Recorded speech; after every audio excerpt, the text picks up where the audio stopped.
लूकाची चौकटली खबर 8वा अध्याय. मग येसू हर एक चहारपा गावागावांप जाऊत भगवंताचे राजवाड्याची बारेतली चौकटली खबर प्रचार करूत राहला. अनेक 12 जण शिष्याना काही त्या संग जाऊत राहिले. भूत धरलेवाले, रोगवाले, येसूकून चौकट झालेले काही जणी बाया, त्याहानी कोण म्हणले ना 7 भूत सोडून गेलेली मगदला मनावचे गावची मरिया, हेरोदचा घरचा कारभारी झालेला खुजा मनवचेची बायको योहान्ना, अनेक सुसन्ना, अनेक कितीको जणी याहानी आपणाचे धनदौलतीपणू येसूले सहाय्यम करावचे होते. खूप जुग माणसांची मांदी हर एक चहारपणू येसूचे जवळ मिरून येतनी तो कहाणीचे रीतीना असं म्हणला. एकला खेतीदार आपणाचे बियंता सिपावले आपणाचे वावरी गेला. तो सिपूत राहतानी काही बिया रस्त्याच्या बाजून पडून माणसा ते बियांवर चालले. अनेक हुडवचे पाकरा ते बियंता खाल्ले. आणि काही बिया गोट्यांची भुईवर पडले. ते वापलेपणी बोल नाही राहिल्यासाठी मरून गेले. आणि काही बिया काट्यांचे पालव्यांचे मदत पडले. काट्यांचे पालव्या त्याहांसंग काही वापून अनेक वाहडून ते काट्यांचे पालव्या त्याहांत दडपून टाकले. आणि काही बिया चौकटले भुईप पडले. ते वाहडून 100 हिस्से पिकले. असं सांगून येसू मी सांगावचे गोष्टींता ऐकतू मनवचे वाले ख्यालीनं ऐका म्हणून जोरेनं सांगला. येसूचे शिष्याना हे कहाणीचा अर्थ का होय म्हणून त्यात पूसले. त्यासाठी येसू असं म्हणला, भगवंताचे राजवाड्याचे लपून राहिले सत्यलंता ओळखवचा तुम्हाला देऊन हाये. पणी दुसऱ्यांले कहाण्यांच्या रूपानं सांगावचा कहा म्हणले ना देखून देखे नसला राहते ते ऐकतेत पणी अर्थकार्य नसला राहणेकून भगवंताची हे वचन घडते. ते कहाणीचा अर्थ हेस बी म्हणले ना भगवंताची वाक्यम. वाटेचे पक्केनं पडलेले बियवनाचे कोण म्हणले ना त्याहानी वाक्यम तर ऐकावचे वालेसपणी नमून रक्षण घे नसला सैतन येऊन त्याहांचे हृदयंपणू भगवंताचे वाक्यमता घेऊन जाते. गोट्याचे भुईवर राहावचे कोण म्हणले ना वाक्यम ऐकून खुशीनं नमवचे वाले पणी यहांप सिर नाही राहिल्यासाठी काही सालस नमतेत. परीक्षेचे वक्ती त्याहांच्या विश्वासता सोडून देतेत. काट्यांचे पालव्यांपा पडलेले बिय कोण म्हणले ना वाक्यम ऐकून दिवस विल्ले का म्हणा हे वाचण्याचे विचार अंकून अनेक धनदौलतीकून दडपून टाकून अनेक त्याहानी भगवंताचे गोष्टीचे प्रकार वाचित नाही. चौकटले भुईपा पडलेले बिय कोण म्हणले ना इमनीना अनेक चौकटले माणसांना वाक्यम ऐकून तिथं धरून सबरीना बडावचे वाले. कोणीस दिव लावून त्याता टोपलेना नाही झाके नाही तो दिवेता बाजे खालता नाही ठेवे. भीतर येवचे वालेले उजड दिसेजोग दिवेता दिसोडेवर ठेवतेत. लपून ठेवलेला हरी एक बाहेर पडते आणि खुसस ठेवलेला हरी एक चोवते.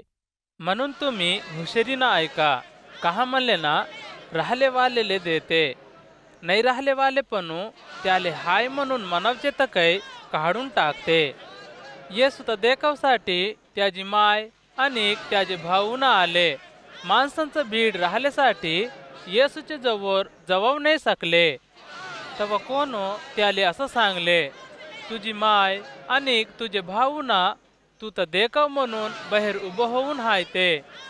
त्यासाठी तो त्याहांसंग असं म्हणला, भगवंताची वाक्यम ऐकून त्या जेवणी करवचे वाले याहानीस माझी माय भाऊ ना. आणि एके रोजी येसू आपणाच्या शिष्यानांसंग काही एक ओढ बसून समुद्राचे थांगाचे काटाकोड जवळ म्हणून त्याहानले सांगला.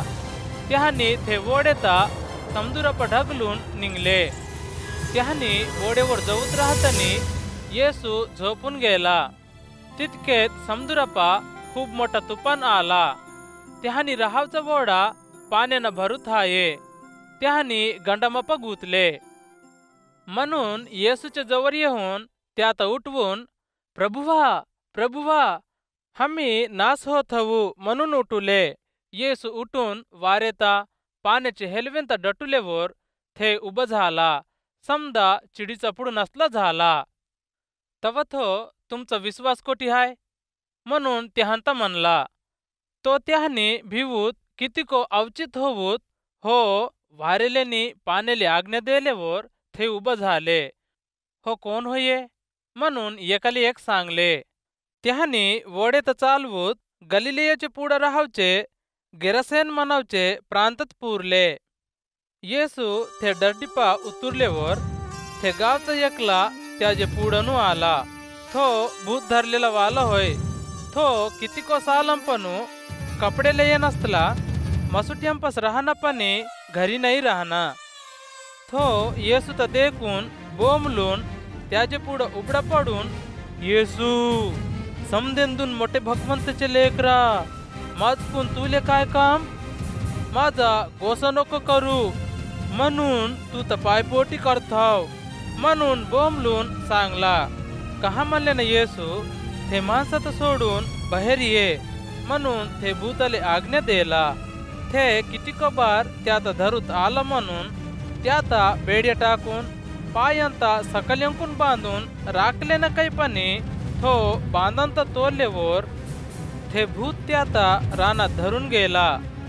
येसू तुझं नाव काय म्हणून त्याता पूसला. थो माझं नाव सेना म्हणला. कहा म्हणले ना त्याच पा कितीको भूत धसले. ते भूता हमता पातालंप जवासाठी आज्ञा नको देऊ म्हणून येसू तर पायपोटी केले. ते डोंगरावर एक मोठा डुकरांचा मंदा चरताय. त्याहंप धसवसाठी हमले आज्ञा दे म्हणून ते भूता अवगत म्हणले. येसू त्याहले आज्ञा देला. ते भूता ते माणसपणू बाहेर येऊन ते डुकरांप धसले. तव ते डुकरांचा मंदा उच राहावचे जागेपणू जोरेनं धावूत ते तरेप पडून बुडून मेले. ते डुकरांत राखवचे वाले झाला ते देखून धावूत जहून ते घटनेता चहारंपा आणि गावंपा सांगले. माणसा झालेला का होय म्हणून देखावसाठी तेथे गेले. येसू जवळ पुरलेवर भूत सोडून गेलेला तो माणूस कपडेला येऊन चोकट झाले दिमकीना येसूचे पायांजवळ बसून राहावचा देखले. येसूचे बारेत त्याहानी भियले. ते देखले वाले भूत धरलेला वाला कसा चोकट झालंयो माणसांले सांगले. तवा हंपणू निघून जाय म्हणून गेरसेन प्रांतात राहावचे समधी माणसा पायपोटी केले. कहा म्हणले ना त्याहानी कितीको भेवानं भरले. थो वोड चढून जवाव निघला. येसू सांकाय राहाव दे म्हणून भूत धरलेला वाला येसू तर कोरेंजन केला. पण येसू त्याता धाडूत असं म्हणला, तू तुझे खास गावी जहून भगवंत तुले कितीक मोठे कार्य केलंयो सांग म्हणला. तो जहून येसू आपणले कितीक मोठे कार्य केलंयो गाव सगळं सांगला. तिकुले डरडिपा माणसांची मांदी येसूसाठी देखताय ते म्हणून तो फिरून आलेवर त्याता खुशीनं स्वीकार केले. तवा हे देख युदन मीरवचे जागेचा अधिकारी झालेला याईर मनवचा एकला येऊन येसूचे पायांवर पडला. कहा म्हणले ना कमी जास्त 12 सालांची वहीची आपणाची एकलीस एक पोरगी मरव होऊत राहिली. तव येसू जाऊत राहिला. माणसांची मांदी त्याजवर पडूत राहिली. आणि 12 सालांपणू परवेवर बसलेली एकली बाई थेती राहिली. थे तिजे धंदावला तिता वैद्यांच्या जवळ खर्च केली. पण थे वैदंपाला एकला काय तिथं चोकट नाही केला. थे येसूचे मांग येऊन त्याचे कपडेचे काट तहा बुलली. सांगास परवेवर राहावचा रोग बंद झाला. माले लागलेला कोण होय म्हणून पूसला. सगरी हमी नहू म्हणले. तव पेतूर असं म्हणला, मास्तरा खूप जुग माणसांची गर्दी तुझवर पडताय की तरी तू लागलेला कोण होय म्हणून पूछतायस. तो येसू असं म्हणला, कोणपणी माले लागला माझपणू शक्ती निघली म्हणून माले समजला. मी लपून राहू नाही सको म्हणून चोवुलेवर थे बाई थरथर होत येऊन त्याचे पायांवर उबडा पडली. थे कहा येसुले लागली. थे कसं चोकट झाली यो थे घटनेता समदे माणसांचे पुढा येसुले सांगली. तव येसू तिले असं सांगला, तानी तुझा विश्वासूस तू तर चोकट केला, तू शांतीनं जाय. येसू अनेक बोलत राहला. थे युदना मीरावचे जागेचा अधिकारचे घरनू एकला येऊन तुझी पोरगी मेली, मास्तर आता लाहकी नको करू. येसू थे गोष्ट ऐकून तू भिवू नको, विश्वास ठेव, थे चोकट होते म्हणून त्याले सांगला. त्याने थे घरी आल्यावर येसू पेतुरता, योहानता, याकोब मनवचे वालेंता अनेक तिचे मायबापन तसपणी कोणातच अंदर येऊ नाही दिला. सगरी तिचे बारेत लढूत राहिले. येसू त्याहनले असं सांगला, लढ नको, थे मेली नाही, झोपूत हाये. थे मेली म्हणून चोवून त्याहानी येसू तर चिडुले. तो येसू समदेंता बाहेर धाडून देऊन तिचा हात धरून लहानतानी उठ म्हणून म्हणला. तिचा जीव फिरून आल्यासाठी सांगास थे उठली. तव येसू असं हुकूम देला, तिले खववचं द्या. तिचे मायबाप अवचित झाले. तव येसू हे झालेलं कोणालेच नको सांगा म्हणून हुकूम देला.